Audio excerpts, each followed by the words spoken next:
أعوذ بالله من الشيطان الرجيم بسم الله الرحمن الرحيم يا أيها الذين آمنوا لا تأكلوا أموالكم بينكم بالباطل إلا أن تكون تجارة عن تراض منكم ولا تقتلوا أنفسكم إن الله كان بكم رحيما ومن يفعل ذلك عدوانا وظلما فسوف نصليه نارا وكان ذلك على الله يسيرا. یہ سورہ نساء ہے. سورہ نساء چوتھے پارے سے شروع ہوتی ہے آخری پاؤں سے اور چھٹے پارے پر جا کر پوری ہوتی ہے. تقریباً 1.5 پارے کی سورت ہے. سورہ نساء کہتے ہیں عربی زبان میں عورتوں کو. اس سورت میں عورتوں سے متعلق مسائل بھی اور چند باتیں بیان کی گئی ہیں. اس وجہ سے اس سورت کا نام سورہ نساء ہے. خاص طور سے شروع میں اللہ تعالیٰ نے مہر اور نکاح کتنی عورتوں سے کیا جا سکتا ہے، یتیموں کے ساتھ کیسے معاملہ کیا جائے، میراث میں یعنی مرنے کے بعد جو مال تقسیم ہوتا ہے اس میں عورتوں کا بھی حصہ ہے، لڑکیوں کا بھی حصہ ہے، بیوی کا بھی حصہ ہے، کن عورتوں سے شادی کر سکتے ہیں، کون عورتیں محرم ہیں، کون عورتیں نامحرم ہیں. یہ سب مسائل بیان کیے ہیں سورہ نساء کے شروع کے تقریباً 1 پاؤ پارے میں. اس کے بعد والمحصنات کا پارہ شروع ہو جاتا ہے، وہاں پر بھی یہ مسائل بیان کیے گئے ہیں، لیکن ابھی ہم نے فی الحال ان کو چھوڑ دیا ہے. فی الحال یہ آیت نمبر 29 اور 30 آپ کے سامنے ہے. اس میں بزنس سے متعلق بیان کیا گیا ہے آیت نمبر 29 میں، اور آیت نمبر 23 میں آیت نمبر 30 میں اسی کی وضاحت ہے، اسی کے ساتھ تھوڑی ڈیٹیل کے ساتھ اس کو بیان کیا ہے. تو اللہ تعالیٰ فرماتے ہیں اے ایمان والو، آپس میں ایک دوسرے کے مال ناحق طور پر مت کھاؤ. تو سب سے پہلی بات تو یہ غور کرنے کی ہے کہ اللہ تعالیٰ نے ہمیں پکارا ہے اے ایمان والو. عبداللہ ابن عباس رضی اللہ تعالیٰ عنہ سے منقول ہے یا عبداللہ ابن مسعود سے کہ جب بھی قرآن کریم میں یہ لفظ آتا ہے اے ایمان والو، تو قرآن پڑھنے والوں کو اور قرآن سننے والوں کو بڑی توجہ اللہ کی طرف لگا دینی چاہیے، کیونکہ ان کا مالک اور ان کا پیدا کرنے والا ان کو پکار رہا ہے. اور ظاہر سی بات ہے کہ ایک بچے کو اگر اس کی ماں یا ان کا باپ پکارے تو ایک سمجھدار اور تہذیب یافتہ بچہ وہی کہلاتا ہے جو اپنی ماں اور اپنے باپ کی طرف توجہ کرتا ہے اور ان کی پکار کو سنتا ہے اور ان کے حکم کو مانتا ہے. تو جب ایک بچہ اپنے ماں باپ کی بات سننے کے لیے تیار ہو جاتا ہے تو بندوں کو تو اللہ تعالیٰ کی بات سننے کے لیے سینکڑوں گنا زیادہ تیار رہنا چاہیے، کیونکہ اللہ تعالیٰ جب ایمان والوں کو پکار رہے ہیں، جس کو عربی میں ندا کہتے ہیں، آواز دے رہے ہیں، تو یقیناً کچھ کہیں گے تبھی تو پکارا جا رہا ہے آپ کو. اور اسی وجہ سے اللہ تعالیٰ نے یہ لفظ استعمال کرتے ہیں ایمان والوں.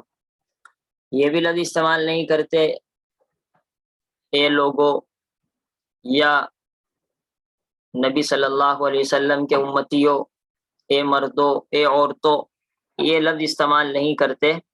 اس کی وجہ یہ ہے کہ اللہ تعالیٰ پہلے ہی ایک طرح کی شرم دلاتے ہیں، شرم نہ کہیے احساس دلاتے ہیں کہ اے وہ لوگوں جو میرے اوپر یقین کر چکے ہو، اب جب تم پہلے ہی دعویٰ کر چکے ہو لا الہ الا اللہ، ہم اللہ تعالیٰ ہی کی عبادت کریں گے اور اللہ تعالیٰ کے علاوہ کسی اور کی عبادت نہیں کریں گے اور کسی اور کی نہیں مانیں گے، تو اب میں تم کو کچھ کہہ رہا ہوں، ذرا سننا.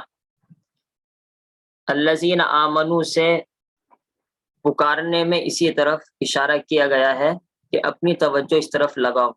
تو پہلی بات تو میں نے آپ کو یہ کہی کہ جب بھی یہ لفظ بولا جائے عبداللہ ابن عباس رضی اللہ تعالیٰ عنہ کے مطابق توجہ کرنی چاہیے اور نمبر 2 یہ کہی کہ ایمان کا لفظ بول کر احساس دلایا گیا ہے کہ تم وہی ہو جو میرے اوپر یقین کر چکے ہو، لہذا اب کچھ کر کے دکھاؤ۔ اس کے بعد فرمایا آپس میں ایک دوسرے کے مال ناحق طور پر مت کھاؤ۔ سیدھا سیدھا حکم ہے کہ دوسرے کا مال نہ کھاؤ ناحق طور پر۔ اب آپ کے ذہن میں یہ سوال یہاں پر پیدا ہونا چاہیے پڑھتے ہوئے کہ ناحق طور پر کھانے کا کیا مطلب ہے؟ تو اس کا جواب آسان ہے، موٹے الفاظ میں یہ کہہ لیجئے کہ سامنے والے کی خوشی سے کھانا یہ حق ہے، اور سامنے والے کی ناراضگی کے ساتھ کھانا یہ ناحق ہے۔ یہ شریعت کا اور قرآن کریم کا اتنا اہم رول ہے کہ اگر آپ اس کو سمجھ لیں تو پوری زندگی میں فیصلہ کرنا آسان ہو جائے گا۔ بعض مرتبہ ہم کسی سے مذاق کرتے ہیں اور مذاق کرنے میں اس کی چیز چھین لیتے ہیں اور کھا لیتے ہیں، ایسا ہوتا ہے گھروں میں۔ تو اب آپ کو یہ دیکھنا ہوگا کہ سامنے والا جس سے ہم مذاق کر رہے ہیں اگر وہ خوشی سے دے دیتا ہے، وہ بھی آپ سے چھین کر کھاتا ہے، آپ بھی چھین کر کھا لیتے ہیں، بھائی بہن آپس میں کرتے رہتے ہیں اس طریقے سے، تو وہ دونوں خوش رہتے ہیں اس میں، تو ٹھیک ہے آپ کے لیے کھانا حلال ہوگا۔ لیکن اگر سامنے والا ایسا ہے کہ وہ مذاق برداشت نہیں کرتا اور آپ اس سے چیز چھین تو لیں گے لیکن اس کا دل کڑھتا رہے گا، وہ دل پریشان رہے گا، وہ تیار نہیں ہوگا دینے کے لیے، تو اس کا مطلب ہے آپ کو اس کے کھانے کی اجازت نہیں ہے، کیونکہ وہ رضامندی سے آپ کو نہیں دے رہا ہے، بس زبردستی چھین لیا آپ نے اس سے، اور بیچارہ وہ مانگ بھی نہیں سر رہا ہے، تو اب اس کے کھانے کی آپ کو اجازت نہیں ہے۔ یہ چھوٹی سی بات ہے لیکن اتنی اہم بات ہے۔ اسی طریقے سے رسموں میں دیکھ لیجئے، رسموں میں کیا ہوتا ہے، شادی کی رسم ہوئی یا کسی اور موقع پر کوئی رسم ہوئی، آدمی دیتا ہے لیکن گھٹ گھٹ کر دیتا ہے، شرمندگی کے ساتھ دیتا ہے، تو کھانے کی اجازت تو وہاں پر ہو جاتی ہے۔ رسموں میں جو چیز آتی ہے، کپڑے دیے جاتے ہیں، ان کو پہننے جائز ہے، میں ناجائز نہیں کہہ رہا ہوں، پہننے جائز ہیں وہ کپڑے، کھانا جو آ رہا ہے اس کا کھانا بھی جائز ہے، رسم جو ہوتی ہے وہاں جا کر کھانا بھی جائز ہوتا ہے، یعنی حرام نہیں ہوتا، ایسا نہیں کہ وہ کھانا ہی حرام ہو جاتا ہے۔ وہ بات الگ ہے کہ وہاں پر شرکت نہیں کرنی چاہیے، لیکن اگر کوئی کسی وجہ سے مجبوری میں جاتا ہے تو وہاں کھانا حلال ہوتا ہے، وہ حرام نہیں ہوتا۔ لیکن آدمی کو اصل دیندار بننے کے لیے اس طرف توجہ دینے کی ضرورت ہے کہ سامنے والا اگر خوشی سے دے تو کھائے، اور اگر خوشی سے نہ دے تو بچنے کی ضرورت ہے۔ پھر اس میں دو صورتیں ہوتی ہیں، ایک تو یہ آدمی دے ہی دے، اگرچہ اس کا دل تیار نہیں ہے تو وہ آپ کے لیے حلال ہے۔ مثال کے طور پر جیسے میں نے رسم کی مثال دی، رسم میں آدمی عام طور پر پورے طور پر تو راضی نہیں ہوتا لیکن دینا پڑتا ہے رسموں کی وجہ سے، شادی بیاہ کی رسموں کی وجہ سے، تو وہ آپ کے لیے استعمال کرنا جائز ہوتا ہے۔ لیکن مزیداری والی بات نہیں ہے کیونکہ وہاں بھی آدمی دل سے نہیں دے رہا ہے۔ الا ان تکون تجارتا عن تراض منکم، اب اللہ تعالیٰ نے یہ فرمایا کہ غلط طریقے سے تو مال نہیں کھانا ہے، اب صحیح طریقہ کیا ہے؟ صحیح طریقہ یہ فرمایا الا ان تکون تجارتا عن تراض منکم، لیکن کوئی تجارت ہو جو باہمی رضامندی سے ہو، تو مذائقہ نہیں ہے، اب تم کھا سکتے ہو۔ بزنس ہے، اگرچہ بزنس کا تعلق مردوں سے ہوتا ہے عام طور پر، عورتوں سے نہیں ہوتا، لیکن مسائل تو سب کے ساتھ پیش آتے ہیں، گھر والوں میں یہ بات آتی ہی ہے، تو ایسے موقع پر اب اس سے آپ سمجھتے رہیے کتنی مثالیں آئیں گی، کتنی اہم بات قرآن نے بیان کی، آپ اس سے بہت سی مثالیں نکال سکتے ہیں۔ مثال کے طور پر آپ نے چوری کر لی تو ظاہر سی بات ہے سامنے والے راضی تھوڑا ہی ہے اس مال سے، تو وہ آپ کے لیے حرام ہو جائے گا۔ آپ نے جھوٹ بول کر کوئی چیز بیچ دی، سامنے والوں کو دھوکا ہوا، اس نے وہ چیز لے لی، تو جتنا جھوٹ آپ نے بولا وہ چیز آپ کے لیے حرام ہو جائے گی، کیونکہ وہ آپ کو خوشی سے پیسے نہیں دے رہا ہے۔ دھوکا دے کر آپ نے کوئی چیز دی، مثال کے طور پر دودھ ہے، دودھ میں پانی تو ملا رکھا ہے آپ نے آدھا، اور آپ کہہ رہے ہیں کہ چوتھائی پانی ہے، تو اب سامنے والے نے آپ کی بات پر اعتماد کیا اور اس نے یہ سمجھا کہ چوتھائی پانی ہے، اس حساب سے 50 روپے کلو دودھ صحیح بیٹھ رہا ہے، لیکن حقیقت ہے اس میں آدھا پانی تھا آدھا دودھ تھا، تو اس حساب سے وہ مثال کے طور پر 30 روپے کا بیٹھنا چاہیے، اور وہ 50 روپے کا آپ کو دے رہا ہے، تو 20 روپے اس کے جھوٹ بولنے کی وجہ سے حرام ہو گئے دودھ والے کے۔ تو اس طریقے سے آپ پریکٹیکل زندگی میں جب آپ اس کو سمجھنے کی کوشش کریں گے تو اس آیت کی اہمیت معلوم ہو جائے گی۔ کتنے ہی موقع پر دیکھا آپ کوئی چیز خریدنے جائیں گے، گلی سڑی خراب چیز ہے، لیکن دکاندار اس کو اس طریقے سے چھپا کر دیتا ہے، کوئی کپڑا خریدنے جائے اس کے اندر پھٹن ہوتی ہے، نقص ہوتا ہے، عیب ہوتا ہے، تو اس کو چھپا کر دیتے ہیں۔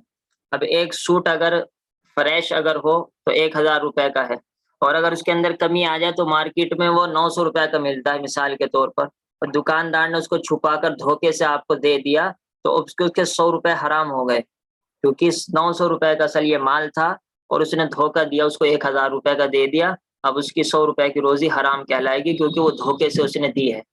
ہاں اگر اس نے یہ بتلا دیا کہ اس کے اندر یہ عیب ہے، اب لینے والا اگر 1000 روپے کا خرید لے تو کوئی بات نہیں، کیونکہ اب رضا ہو گئی، اصل ہے رضامندی۔ اب وہ 900 کی چیز 1000 میں خرید رہا ہے تو کوئی بات نہیں، کیونکہ رضامندی کے بعد خرید رہا ہے۔ تو یہ ایک اہم بات ہے، تجارت ہی کے اندر رضامندی کوئی ضروری نہیں، بلکہ ہر چیز میں رضامندی ضروری ہے۔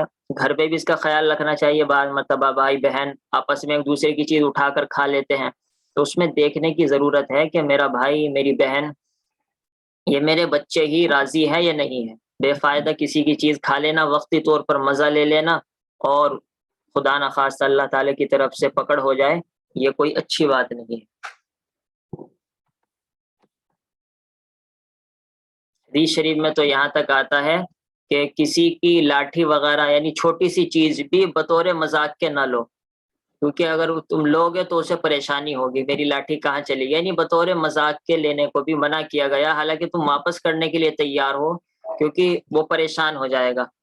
ایک تو تم نے مذاق میں لی ہے اور چھوٹی سی چیز لی ہے، اس کو بھی منع کیا، اور حقیقت میں جو ملاوٹ کر کے چیزیں بیچتے ہیں یا دھوکہ دے کر بیچتے ہیں، جھوٹ بول کر بیچتے ہیں، تو ان کا کیا حشر ہوگا آپ اس سے اندازہ لگا سکتے ہیں۔ اور مسلمان کیا کہتے ہیں کہ جھوٹ بولے بغیر اور دھوکہ دے بغیر کام ہی نہیں چلتا۔ تو یہ لینے کے اندر بھی ہے، دینے کے اندر بھی ہے۔ مثال کے طور پر آپ خریدنے کے لیے گئے اور آپ نے یہ کہا کہ یہ چیز تو مجھے وہاں پر 20 روپے کی مل رہی تھی، تم 25 کی دے رہے ہو، حالانکہ آپ کو مل نہیں رہی تھی، ویسے ہی دھوکہ دے رہے ہیں۔ تو اب اس نے بیچارے نے تمہارے اوپر اعتماد کر کے 20 روپے کی وہ چیز دے دی، تو اب 5 روپے کا آپ نے اسے دھوکہ دیا ہے، اب آپ کے لیے وہ ناجائز ہے، یعنی یہ ایک عمل کرنا آپ کے لیے ناجائز ہوگا، دھوکہ دینا۔ تو اس بات کو جتنے بھی آپ کھولیں گے اتنی بات سمجھ میں آتی چلی جائے گی، اور سب سے زیادہ بات یہ سمجھ میں آتی ہے پریکٹیکل کام کرنے سے۔ ایمان والو آپس میں ایک دوسرے کا مال ناحق طور پر مت کھاؤ، لیکن کوئی تجارت ہو جو باہمی رضامندی سے ہو، تجارت بزنس ہو، رضامندی آپس کی خوشی سے ہو، تو مذائقہ نہیں۔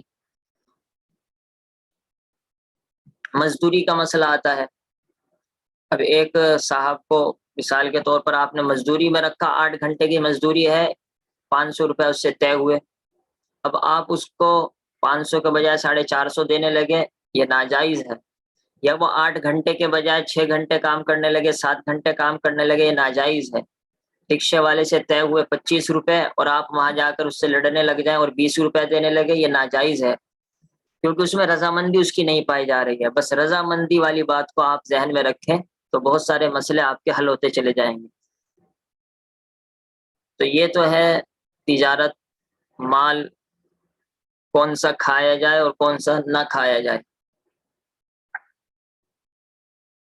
ایک حدیث شریف بھی سن لیجئے اس بارے میں تاکہ بات اچھی طریقے سے سمجھ میں آ جائے۔ بخاری شریف میں ہے کہ آپ صلی اللہ تعالی علیہ وسلم نے ارشاد فرمایا، ان رجالا یتخوضون فی مال اللہ بغیر حق فلہم النار یوم القیامہ، کچھ لوگ اللہ تعالیٰ کا مال ناحق طریقے پر، ناجائز طریقے پر حاصل کرتے ہیں۔ اللہ تعالیٰ کا مال کا مطلب یعنی اللہ تعالیٰ جو روزی دینا چاہتے ہیں ان کو، اس کو ناجائز طریقے پر حاصل کرنا چاہتے ہیں، تو ایسے لوگ جہنم میں جائیں گے، ایسے لوگوں کو قیامت کے دن آگ میں جانا پڑے گا۔ یہ آپ صلی اللہ تعالی علیہ وسلم نے بخاری شریف میں فرمایا ہے۔ اسی طریقے سے ترمذی شریف میں ایک حدیث شریف ہے، ان ھذا المال خضرۃ حلوہ، کہ یہ جو مال ہے، دنیا ہے، یہ تازہ تر و تازہ بھی ہے اور میٹھی بھی ہے، اور جس آدمی کو یہ دنیا ملی اس کے حق کے ساتھ، یعنی اس نے کمائی ہے، مزدوری کیا ہے، مثال کے طور پر تجارت بزنس کیا ہے، لیکن صحیح طریقے پر کیا ہے، حلال طریقے پر کیا ہے، کسی کا حق نہیں مارا، تو اللہ تعالیٰ اس کی روزی میں برکت عطا فرماتے ہیں۔ اور اگر کوئی آدمی ناجائز طریقے پر کوئی مال ہڑپ کر لے تو اب اللہ تعالیٰ قیامت کے دن اس کے لیے جہنم کا فیصلہ فرمائیں گے۔ یہ حدیث شریف کا خلاصہ ہے۔ دوسری بات یہ ہے آیت نمبر 29 میں، اور تم ایک دوسرے کو قتل بھی مت کرو، بلا شبہ اللہ تعالیٰ تم پر بڑے مہربان ہیں۔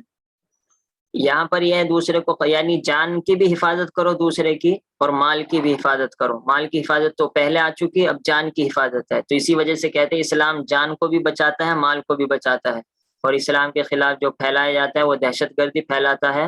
حقیقت یہ ہے یہ دنیا کی سازش ہے، کیونکہ ظاہر سی بات ہے پوری دنیا یہودیوں اور عیسائیوں اور مشرکوں کے پاس ہے، میڈیا ان کے پاس ہے، انہی کی چلتی ہے، انہی کے سب گن گاتے ہیں، تو ہم بعض مرتبہ ہم جیسے سیدھے سادے مسلمان بھی دہشت گردی کا نام سن کر یا اس طریقے کی چیزیں سن کر یہ سوچتے ہیں کہ نعوذ باللہ یقیناً مسلمان ایسے ہی ہوتے ہیں، اور یقیناً داڑھی ٹوپی والے ایسے ہی ہوتے ہیں، نعوذ باللہ نعوذ باللہ۔ حالانکہ جو اصل دیندار ہوگا کیا وہ قرآن اور حدیث سے ہٹ سکتا ہے؟ کبھی نہیں ہٹ سکتا، لیکن ذہن ایسے بن چکے ہیں، اس وجہ سے سب دہشت گرد اور عورتوں کے حقوق ادا نہ کرنا، یہ سب باتیں آ جاتی ہیں۔ اور تم ایک دوسرے کو قتل بھی مت کرو، بلا شبہ اللہ تعالیٰ تم پر بڑے مہربان ہیں۔ قتل کرنے کا مطلب تو بہت دور ہے کہ آدمی کسی کو قتل کر دے، اس کے بارے میں تو اللہ تعالیٰ قرآن کریم میں 5ویں ہی پارے میں فرماتے اسی صورت میں، وَمَا كَانَ لِمُؤْمِنٍ أَن يَقْتُلَ مُؤْمِنًا إِلَّا خَطَأً وَمَنْ قَتَلَ مُؤْمِنًا خَطَأً فَتَحْرِيرُ رَقَبَةٍ مُؤْمِنَةٍ۔ اس کے بعد آگے فرمایا وَمَن يَقْتُلْ مُؤْمِنًا مُتَعَمِّدًا فَجَزَاؤُهُ جَهَنَّمُ خَالِدًا فِيهَا، کہ جو آدمی کسی مسلمان کو قتل کر دے جان بوجھ کر، یعنی دھوکے سے قتل نہیں کیا، جان بوجھ کر قتل کیا ہے، تو اللہ تعالیٰ اس کا بدلہ یہ ہے کہ وہ جہنم میں جائے گا ہمیشہ ہمیش کے لیے، یعنی اصل اس کی سزا یہی ہے کہ وہ ہمیشہ ہمیش جہنم میں پڑا رہے۔ وہ بات الگ ہے کہ اللہ تعالیٰ اس پر ایمان کی وجہ سے احسان فرما دیں گے اور اس کو جہنم سے نکال دیں گے۔ اور جو شخص ایسا فعل کرے گا، ایسا فعل کیسا فعل؟ یعنی کسی کو ناجائز طریقے پر قتل کرتا ہے، اس طور پر کہ حد سے گزر جاوے، یعنی وہ جان بوجھ کر یہ کام کر رہا ہے، ایسا نہیں دھوکے میں ہو گیا، حد سے گزر رہا ہے، یعنی جان بوجھ کر ایسا کام کر رہا ہے، اس طور پر کہ ظلم کرے، یعنی کسی حق بنیاد پر نہیں کر رہا ہے۔ مثال کے طور پر اگر ایک آدمی نے کسی کو قتل کر دیا تو اب بدلے میں اس کو تو قتل کیا ہی جائے گا، تو دیکھنے میں جو بدلے میں قتل کیا جا رہا وہ بھی قتل کرنا ہے، لیکن یہ ظلم نہیں ہے، تو انصاف ہے۔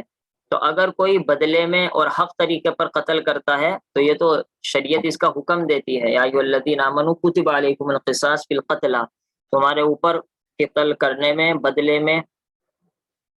بدلہ لینا لازم ہے، تو ہم عنقریب اس کو آگ میں داخل کریں گے۔ یعنی جو آدمی کسی مسلمان کو قتل کرے گا، دھوکے سے بھی قتل نہیں کر رہا ہے، حق قتل بھی نہیں کر رہا ہے، بلکہ ناجائز طریقے پر جان بوجھ کر قتل کر رہا ہے، تو ایسا آدمی جہنم میں جائے گا، اور اللہ تعالیٰ یہ فرمانا ہم داخل کریں گے۔ یہ مت سوچنا کہ بچ جائے گا، کیونکہ اللہ تعالیٰ گویا کہ ایک ذمہ داری لے رہے ہیں اور ڈرا رہے ہیں، اور یہ امر خدا تعالیٰ کو بہت آسان ہے، یعنی ایسا نہیں ہے کہ تم سوچو گے کہ ہم جیسے کو کیسے اللہ تعالیٰ جہنم میں ڈال دیں گے، یا پھر ہم تو وہاں بچ کر نکل جائیں گے۔ یہ سب جو باتیں ذہن میں آئیں گی یہ تمہارے لیے ہے، اللہ تعالیٰ کے لیے تو بڑا آسان ہے۔ اب یہ تفسیر سن لیجئے، پڑھ لیجئے، بلکہ ارشاد ہے کہ ایمان والو تم آپس میں ایک دوسرے کا مال ناحق طور پر مت کھاؤ۔ اب دیکھیں ناحق کی تفسیر کیا کرتے ہیں، یہ ہے کہ کسی کا مال چوری کر لیا، کسی سے مال چھین لیا، کسی کو دھوکہ دے کر اس کا مال ہڑپ کر لیا وغیرہ۔ اچھا ایک بات اور یہاں پر سمجھ لیں آپ، شریعت کے دو اصول ہیں مال کے مسئلے میں. ایک تو یہ کہ سامنے والا راضی ہو، اگر ناراض ہے تو وہ مال ناجائز ہوتا ہے. ایک یہ کہ وہ شریعت کی طرف سے بھی حلال ہو. اب مثال کے طور پر سود کا مسئلہ ہے جو آپ نے پڑھ لیا تفصیل کے ساتھ، کہ اگر 1,000 روپے قرض دیے اور آپ نے کہا کہ مجھے آپ لوٹا کر دیں گے تو 1,012 وہ کیا کہتے ہیں 1,200 روپے دیں گے، تو سامنے والا بھی راضی ہے، ٹھیک ہے میں 1,200 روپے دوں گا. تو اب آپ یہ نہیں کہہ سکتے کہ دیکھو جی سامنے والا جب راضی ہے 1,200 روپے دینے کے لیے تیار ہے تو میں ناجائز کہاں کھا رہا ہوں، میں سود کہاں کھا رہا ہوں، وہ تو بیچارہ خوشی سے دے رہا ہے، میں تو اس کی مجبوری میں کام آیا ہوں، آپ کہہ رہے ہیں کہ میں سود کھا رہا ہوں. تو اس کا جواب یہ ہے کہ یہاں رضامندی نہیں چلے گی، یہاں تو اللہ ہی کا حکم آ گیا. اب چاہے ساری دنیا سود پر راضی ہو جائے، ساری دنیا انٹرسٹ پر راضی ہو جائے اور ساری دنیا کے اندر سود پھیل جائے تو سود حلال نہیں ہوگا. تو یہ بات یاد رکھنے کی ہے. ایسے ہی جوا سٹا ہے جسے قمار کہتے ہیں عربی زبان میں. اب اس میں بھی عام طور پر راضی ہوتے ہیں، میچ کھیلتے ہیں، اور میچ کھیلنے میں یہ ہوتا ہے کہ اگر ہم جیت گئے تو ہم 100 روپے دیں گے، اور اگر تم جیت گئے تو تم 100 روپے دو گے. تو دونوں راضی ہوتی ہیں، دونوں ٹیمیں راضی ہیں، لیکن یہ جوا ہے، قمار ہے، ناجائز اور حرام ہے. اب یہ نہیں کہا جائے گا کہ تو راضی ہیں دونوں جانب والے تو اب یہاں پر حرام ہونے کا کیا مسئلہ. یہ اللہ ہی کا حکم ہے کہ یہ جوا اور سود ہے. اللہ تعالیٰ قرآن کریم میں فرماتا ہے یا ایھا الذین آمنوا انما الخمر والمیسر والانصاب والازلام رجس من عمل الشیطان. اے ایمان والو، شراب والمیسر، میسر اسی جوئے کو کہتے ہیں، اسی طریقے سے جو یہ سٹے بازی جسے کہہ سکتے ہیں، یہ سب ناپاکی ہے، گندگی ہے، شیطانی عمل ہے، ان سے بچ کر رہنا. تو اب یہ ایک دوسرے کے راضی ہونے سے یہ چیزیں حلال نہیں ہو سکتی. یہ دو باتیں آپ اچھی طریقے سے یاد رکھنا. فضائل تجارت، کیونکہ اس میں حدیث قرآن کریم کی آیت میں تجارت کا لفظ ہے تو تجارت کی اہمیت ہے. ایسا نہیں ہے کہ شریعت یہ کہتی ہے کہ بس آدمی نماز روزہ کرتا رہے اور گھر میں بیٹھا رہے، ایسا نہیں ہے، بلکہ شریعت حکم دیتی ہے کہ کھاؤ، اور کھاؤ گے تو پہلے کماؤ گے، لیکن حلال طریقے سے کماؤ اور اللہ تعالیٰ پر یقین رکھ کر کماؤ. حلال مال حاصل کرنے کے بہت سے طریقے ہیں، مگر اس آیت پاک میں تجارت کی افضلیت کو واضح کرنے کے لیے تجارت کو خاص طور پر بیان کیا گیا ہے. یعنی یہ بات آتی ہے کہ بزنس زیادہ بہتر ہے یا جاب زیادہ بہتر ہے، تو یہ کہہ رہے ہیں کہ یہاں پر جو بزنس زیادہ بہتر ہے، اس آیت سے معلوم ہوتا ہے. حضرت ابو سعید خدری رضی اللہ تعالیٰ عنہ سے مروی ہے کہ سچا ایماندار تاجر انبیاء، صدیقین اور شہداء کے ساتھ ہوگا. کتنی بڑی بات ہے کہ دیکھنے میں تو آدمی کما رہا ہے، دیکھنے میں تو آدمی دنیا میں لگ رہا ہے، لیکن ایک تو سچا ہو اور ایماندار ہو تو پھر اللہ تعالیٰ اس کا مرتبہ اتنا بڑھا دیتے ہیں کہ وہ کل قیامت کے دن نبیوں سے، صدیقین، صحابہ، شہداء، اللہ کے راستے میں شہید ہونے والوں لوگوں سے ملاقات کرے گا اور ان کے ساتھ جنت میں رہے گا. تو اپنی اولاد کو یا خود اپنے آپ کو، اپنے بھائیوں کو، اپنے ماں باپ، اپنے باپ کو، والد صاحب کو ان باتوں کے لیے تیار بھی کرنا چاہیے کہ اصل اس نیت سے کمایا جائے تو کمانا بھی اب عبادت بن جائے گا. خالی صرف دنیا کی ہوڑ کی وجہ سے کمانا، اس میں تو بعض مرتبہ گناہ ملتا ہے.